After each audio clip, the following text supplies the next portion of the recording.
This Saturday I'm looking forward to voting for James Stephens as the ongoing member for Sturt, and I do so for a number of reasons. James is somebody who's a passionate advocate for his electorate. He's somebody whose mind is well regarded across the nation.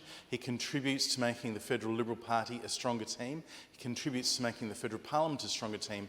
But despite that, he puts his community first. And I thought this was on very strong display when the McGill Matters community group recently put forward to the opportunity for all candidates, or the key candidates certainly, for the federal election this Saturday to state their case in relation to the future of the McGill site currently occupied by the University of South Australia.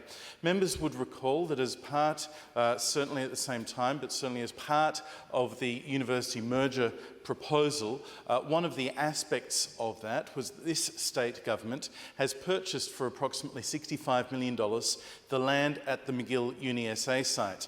And the Labor government's proposal going forward is to indeed sell that land or a substantial component thereof to developers who are able to deliver housing.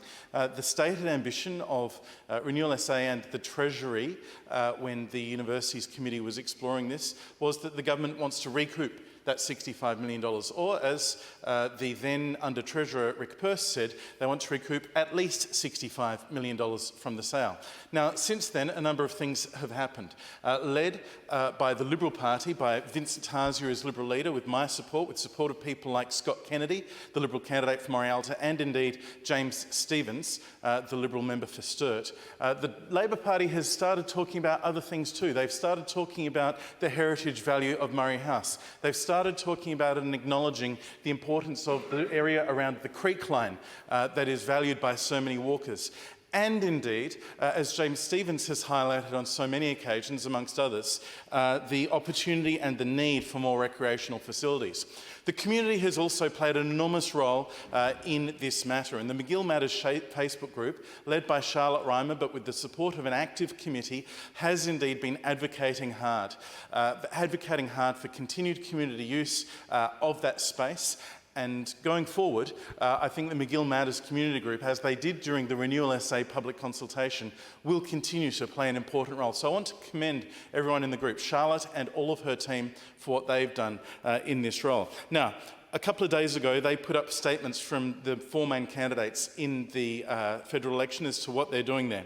I note Verity Cooper, the independent candidate, has a quote from her: "The state government has acquired the site primarily for building urgently needed housing, but it is vitally important for all parties to be able to discuss and negotiate together, and aim for a shared vision from the McGill campus. There are 14.6 hectares to use for multiple purposes. We need to work together for everyone to be heard and to listen. I look forward to supporting and participating in this purpose." So, not entirely sure where that's going, but that's her view. Katie McCusker, the Greens SA candidate for Sturt. "The State Greens have a vision for high-quality social and affordable housing on the site, which is contained to the existing building footprint, planned in consultation with the community.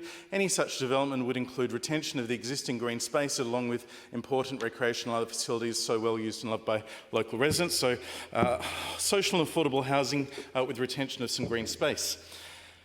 James Stephens and Claire Clutterham, who are probably the two main candidates. Claire Clutterham, the Labor candidate, uses the word future 3 times in the first sentence, but I'm not sure what it means. She says, "I'm also looking forward to reviewing the results of the public consultation, which will provide further insight into the wishes of the community and which should be carefully considered at an early stage in the process of determining the pathway forward." I'll tell you what the Labor Party's pathway forward is. They're going to sell this land for $65 million or more. They've said what their pathway is.